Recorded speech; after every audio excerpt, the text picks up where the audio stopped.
नमस्कार, मी पंजाब डक. मी आलो आहे वांजोळे या ठिकाणी. हे वांजोळ्याचं पुनर्वसन तालुका मंठ आहे.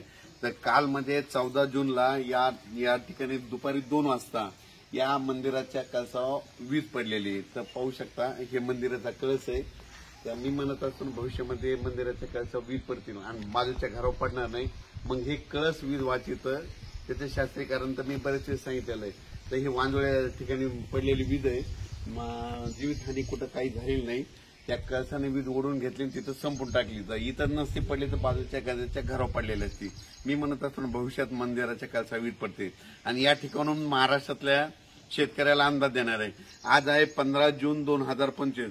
राज्यामध्ये आज 15, 16, 17, 18 दररोज वेगवेगळ्या भागात सरीव सरी येणार आहेत. म्हणून हा अंदाज लक्षात घ्यायचा.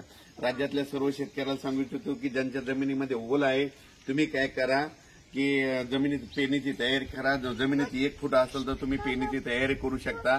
म्हणून हे अंदाज लक्षात घ्यायचा. पण राज्यात सांगायचं झालं तर दररोजच वेगवेगळ्या भागात पाऊस चालू राहणार आहे. म्हणून हे अंदाज लक्षात घ्यायचा. सरीव सरी चालू राहणार आहेत. म्हणून सर्व शेतकऱ्यांनी सर्वदूर एखाद्या पाऊस पडणार नाही, पण भाग बदलत बऱ्याच ठिकाणी पाऊस चालूच राहणार आहे. म्हणून हा अंदाज लक्षात घ्यायचा.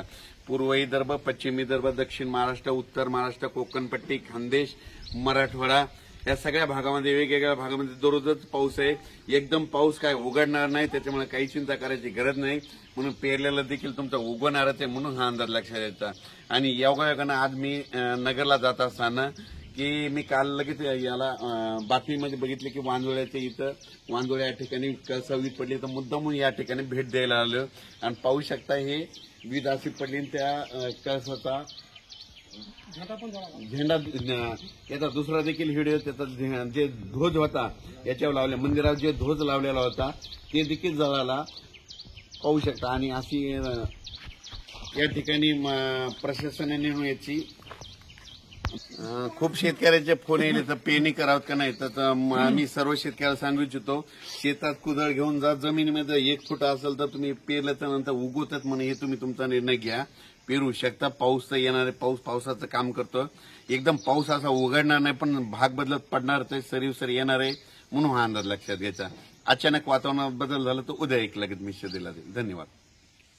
परत एक माझी सर्व शेतकऱ्याला विनंती की आता जे म्हणजे आज 15 जून पासून जे पाऊस पडणार आहे तर त्याच्यामध्ये विजेचं प्रमाण जास्त असणार आहे, वारं सुटणार आहे. माझी शेतकऱ्याला विनंती विजा कडकडत असताना झाडाखाली थांबत जाऊ नका.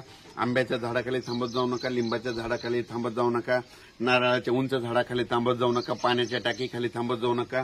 मोबाईल टावरला हात लावून उभा राहू नका. लोखंडी पोलच्या बाजूला उभा राहू नका. या भागावर जास्त विजा चमकत्या आणि पडतात देखील. म्हणून माझी सगळ्याला विनंती विजा कडकडायला लागल्या आपला जो मजूर आहे आपला जो कामगार आहे त्यांना म्हणायचं सरळ घरी जा आणि स्वतःचा जीव वाचव.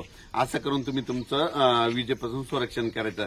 कालच आमच्या बाजूला डासाळा 13 किलोमीटर आहे तिथे एक मुलगी कापूस लावत असताना विजा कडकडू लागल्या म्हणून ते झाडाखाली थांबल्याच्या नंतर त्यांच्या अंगावर वीज पडली ती मुलगी दगावली.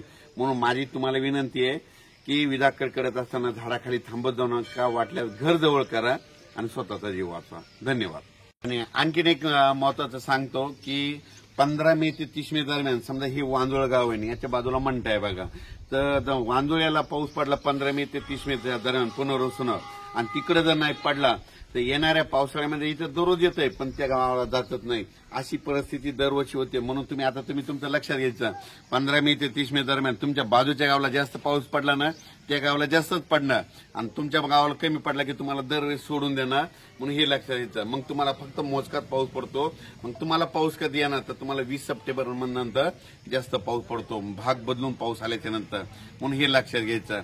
म्हणून सर्वांना सांगू इच्छितो की आपण आपल्या पेरणीचा निर्णय स्वतः घ्यावा. धन्यवाद.